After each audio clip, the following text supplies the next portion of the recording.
And welcome back to By Its Cover. I'm your host, Jake. And I'm Katie. And this is a podcast about reviewing books that we've picked out by their cover. And we read them. And then we talk about them. Yep. What's our book today, Katie? Last Bus to Wisdom by Ivan Doig. Is that the best-selling author of The Bartender's Tale? It sure is. How did you know that? I'm looking at the cover. Wow.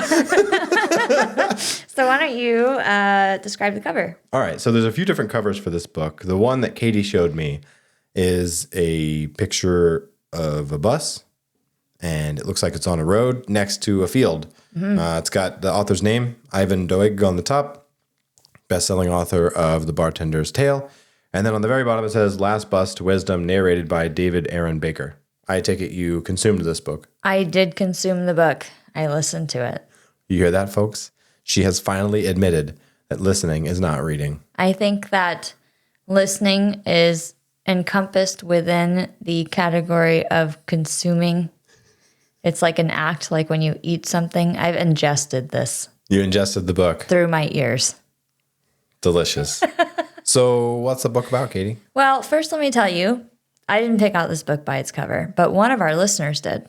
Oh, okay. This was a listener recommended or a listener requested book. I don't know if they read it or not. Just like everything my mother taught me. That's actually pretty funny because they picked out the book by their cover for you. Yes. Yep. All right. Yeah. So, and what was the other question you asked me? Tell me about the book. Okay. It was long. It was a long book. So this book, have you ever been on a long road trip? Never. Lies. I've actually driven across the United States multiple times. Yeah. You know how those road trips kind of get long? Actually, no. Especially when you go across Iowa and it's all corn. Nothing against Iowa. I think, but the highway goes right through the cornfields and you see like nothing else ever. I think the Dakotas were like that. Yeah? Yeah. Yep. Yeah. This book kind of felt like a road trip. Desolate, barren. I think it's no. It was not desolate nor barren. Boring. Nothing but buffalo. I have words. I'm holding them in. So, and say Dick it, knows Katie. this. I'm not going to say it. No. I did not hate this book. Should we just skip to the part where I say, who should read this book? I'm trying to find a nice way to describe this book because, okay, so the background that I know is that this author is a very, I think, a famous author that I probably have never heard of before now. But this was the last book before he died. And I think it was released like after he died. Mm. And also there's a FedEx truck outside and we might get a lot of dogs in just a moment. Dear listeners, we have 6 dogs in our recording studio right now. Can you hear them? So we had to pause for a minute to let the FedEx delivery driver run away. Real life. Okay. You're trying to find something nice to say about this book. The guy died and you're trashing his dead guy's book. That's what I do not want to do. I do not wish to trash this dead guy's book. It was his last book. And I think from what I read about it after reading it, it's maybe, while it's fiction, it's maybe somewhat autobiographical in some ways. Like maybe contained real pieces of his childhood. Like Flail Pain. Yeah, like Flail Pain. Yes. If you've not read that book, go find it. It's really niche. It is very niche. Okay, so this book is about a boy, Donald. Not with a D on the end, just Donald. Sometimes he goes by Donnie. And he's 11, and he lives with his grandmother. His parents died, and he lives with his grandmother. I cannot remember where he is. I feel like it's Montana. I don't know for sure, but it's in the West. And Grandma has to go have a surgery, and she decides to send him to her sister, his great aunt, in the east? I can't remember exactly where they are. It's far, though. He has to take a Greyhound bus, which he calls the dog bus. And he's really upset about this. Like, the beginning of this book opens, and he's, like, being told that he can't stay there on the farm, and he has to go live with these strangers and there's this like undertone of like, what if grandma doesn't get better? But also like I'm 11 and I can do all these jobs on the farm and I don't need to go somewhere else for the summer. I as a 12-year-old, I know everything. Right. Yeah. There's also, I don't know when this book was released or published, I guess would be the right word. There is, I guess I'm just going to put a caveat. The language in this book I felt was a little archaic in the way that it described Native Americans was somewhat archaic and insulting. And I think I struggled with it in this book. Like, I think that's one of the main reasons why I struggled with this book. But I'm going to use a language that was in the book. Maybe. I don't know what I should do with that. So use new terms, and then from here on out, just assume that what Katie says, replace that with an antiquated term that you know about. Okay, sounds good. There are Native Americans, I think, that work on the farm or own part of something nearby. I kind of zoned out during this part of the book, but he had found an arrowhead in the woods or somewhere, and he was forced to give it to the guy that lives on the farm or works there or something because he's not Native American. Like, Donald is not Native American, and it really belongs to the Native Americans. Before he leaves, he's in such a rage that he goes and he steals the arrowhead. That's a big deal for him, and that's a big, like, part of the book was this arrowhead. So he gets on a bus. He has to take, like, the mail truck first and then hop onto the bus. And he's got this autograph book, and he wants all the autographs of, like, just everybody. So the mail delivery driver, the bus driver, or is it autographs of real people that he knows? Yes. Okay. Everybody. Yeah. He wants everybody to write something in his book. Mm-hmm. So he talks to some military guys on the bus. He talks to an old lady on the bus that's sitting next to him. He avoids the nun. He avoids the nun. Sorry, Puritan listeners. I know. I was like, I didn't understand that. This was my other struggle with this book. I'm just coming in strong with the things I didn't like about this book from the get-go. Okay. And then we can only work our way up from here. And then we can only work our way up from here. The way that female characters in this book were described was incredibly misogynistic, and I hated it. I hated that part of this book. This book was not a bad book. It's just maybe not for me, but also I think it was too antiquated for me. So like Way of Shadows. Yeah, like Way of Shadows for you. Mm-hmm. Yep. So the only the real positive female character in this book was the nun. No, I'm just kidding. No.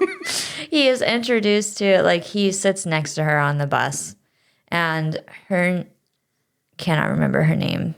Whatever. Shows how much Katie there thinks was this about whole females. thing about her name, like she's a waitress and her name tag being on her breast, and the joke about the, like, what's the name of the other one? Like, just... Dear Lord. Ugh. Okay, but he really her lipstick is described, like every piece of her is described. And he lies about his age. He says he's 12 going on 13, but he's really 11. Okay. I can relate to that. I want to be 13 sometime. Sometimes. And she's like the only positive character in the book. And she like gives him his first kiss on the bus. And I was like, dude, what? Hang on, wait, she's an adult? 11. I know. I really felt like my gut twisted. Oh, wait, hang on. I have the perfect response for this. Ooh, what a lucky boy. Right? That's the way it was described. Got it. Okay. And it's just like here's your first kiss, sweetie, or something stupid. But she doesn't really have a lot of significant lines. And she does talk about her boyfriend she's long distance with, who's kind of like in and out of, he's just like a traveling worker, and we run into him later. But so he goes on the bus. There's a lot of things that happen on the bus. Like someone tries to steal his suitcase, his wicker suitcase. Someone steals like tries to steal money from him. He does end up like he keeps the arrowhead in his pocket, but it's sharp. And so he goes into the bathroom and it's like protection or whatever. And he's like, that's what I need for this. And he buys condoms to put around his arrowhead so that he can hold it in his pocket without it cutting his leg or something. It's just so funny. Like that imagery was really funny to me. So the story, at some point I really thought that this book was going to be like the entirety of the book was going to be him on the bus. Mm-hmm. But it was not. He gets to Aunt Kate's and Harmon, and they pick him up at the train station after a bunch of adventures that he has. On the bus. On the bus, yep. And they're at the very end. Like, he's so worried. He's a redhead, and he's so worried. Like, he has red hair, maybe I should say. But he describes himself as a redhead, and he's so worried that he's not going to be able to be found by them. He's never seen these people, doesn't know these people. And at the very last end of the trip, like, a bunch of kids with red hair are on the bus with him, and he's like, damn it. Like, how are they going to know it's me? Blah, blah. But they get united. They figure it out. And he is dazzled by Aunt Kate, who he believes is a famous singer. Like, she looks just like her, and there's a lot of talk about how big she is. Like, I think that he mentally like, he really likes her for a second because he thinks that she's a singer. Mm-hmm. And then when they get to the house and they're doing dinner or whatever, he asks, and it's not her. And he went to go ask for her autograph, and it's not her. And she begins to, like, she starts asking him questions as if he is mentally challenged. Mm-hmm. Like, she makes a big deal about how ridiculous it was that he thought that, and maybe he's had trouble in school, and, like, is there anything that he wants to tell her about school or any challenge? Like, it's just like, and Harmon is this, like, German guy, like a gruff, like, he comes off as kind of gruff. And there's just all through the book, there's so much commentary about how overweight Aunt Kate is from this point on. She's a hippo. She's like just horrible. Real body positivity really body positivity stuff, and how whiny she is and controlling and like all of this. Just, and Harmon, there's nothing bad about Harmon. Mm-hmm. He's just perfect. He just has a whiny woman. And that really bothered me in this book. So if, to the listener who picked out this book, I'm sorry I didn't love it.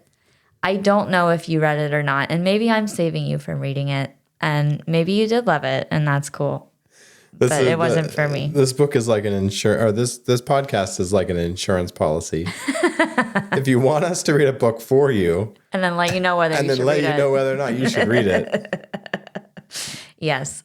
So anyway, fast forward, he's staying there. She doesn't really let him do much. There's like no kids around in the neighborhood, and he has to go and play canasta with her at the quote unquote hen house where the hens gather to cluck. Yep. And he hates that. He really, really hates Aunt Kate. And he devises a plan to win at canasta, and then she keeps all the winnings. And he's really upset about it. And he ends up he steals half the winnings from her. And she catches him and decides to send him back to like grandma's, where he can't be. Like, he's going to have to go into a foster home. Mm-hmm. And so he's really, really distressed about all of this. And he gets back on the bus. Like, this, I don't remember how many days have passed at Aunt Kate's and Harmon's, but he gets back on the bus and finds Harmon there. And Harmon's leaving Kate. He's so upset. Really? As well.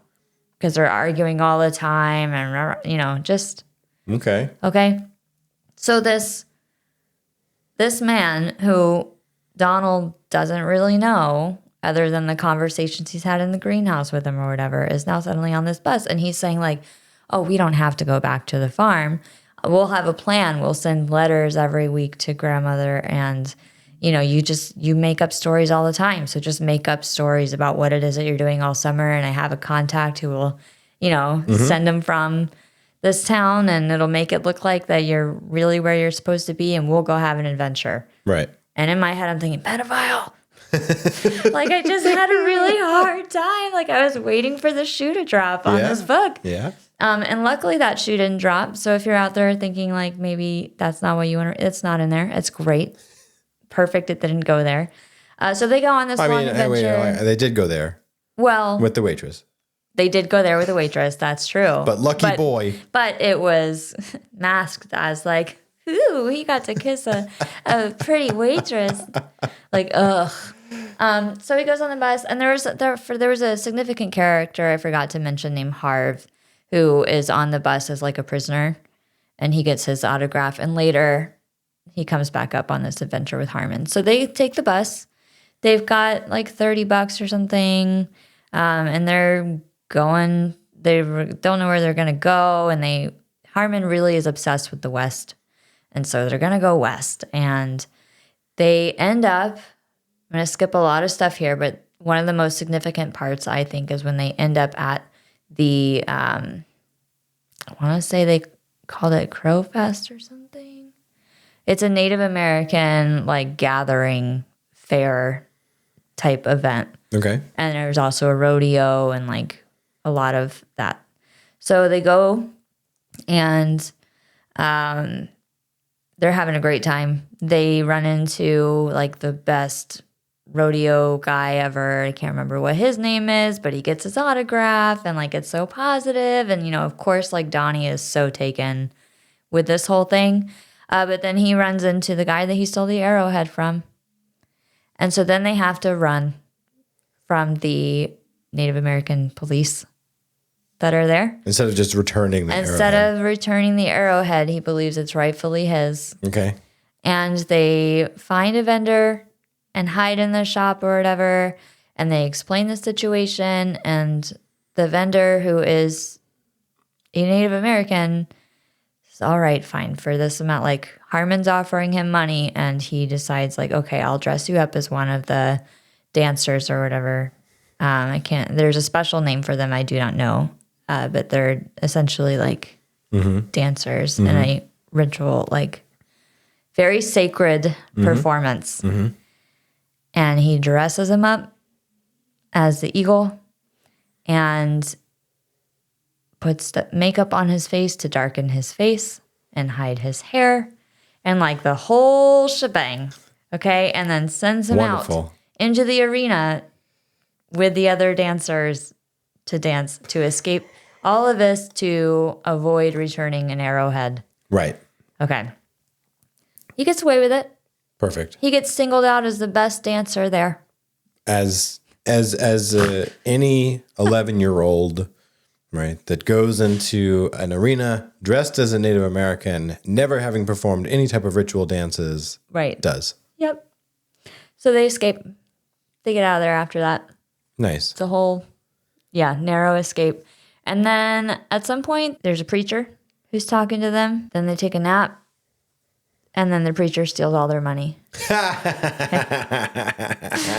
And so they're really distraught. And then at one of the stations... Should have talked to the nun. I know.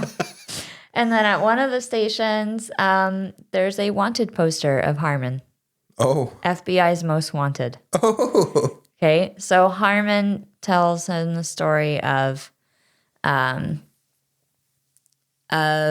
he's wanted because he is an illegal alien in the country. Mm-hmm. And he fled Germany as Hitler was coming to power instead of staying in the military. And so he's wanted for being not only like a German post World War II who is like legally there, but he's probably also wanted by his own country. Right. Okay. So then they have, they really work hard to avoid Harmon getting caught. They end up going to a place called Wisdom. They like scam a doctor into giving them some money, like with a bad, just a sob story. And all of this, like he could go home. Right. Like he could go home. Right. It would be fine. Right. But he doesn't. He continues to lie. And they get on a really like crickety old bus to Wisdom, and they befriend a group of hobos.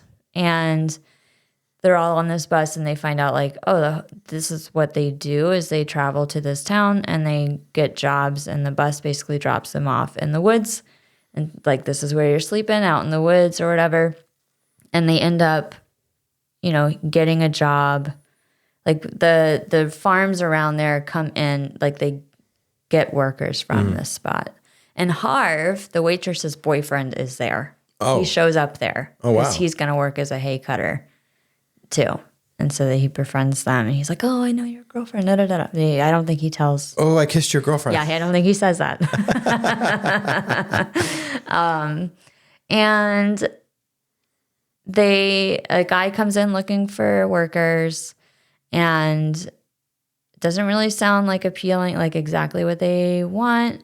But then Donald or Donnie notices like the diamond buckle on the guy's hat. He's like, oh my God, we have to have this job. We have to have this job.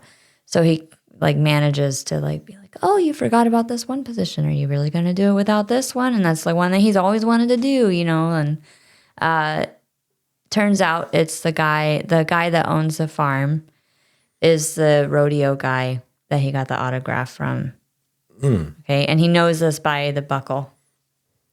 So they do end up there's just a lot of talking your way into things, and that's like talking a doctor into giving you some money, and talking somebody into giving you a job that they don't have the space for, or lying your way out of whatever. Like it's just a lot of that, which I guess is like, to be fair, is part of an 11-year-old's experience, I guess. True. Yeah.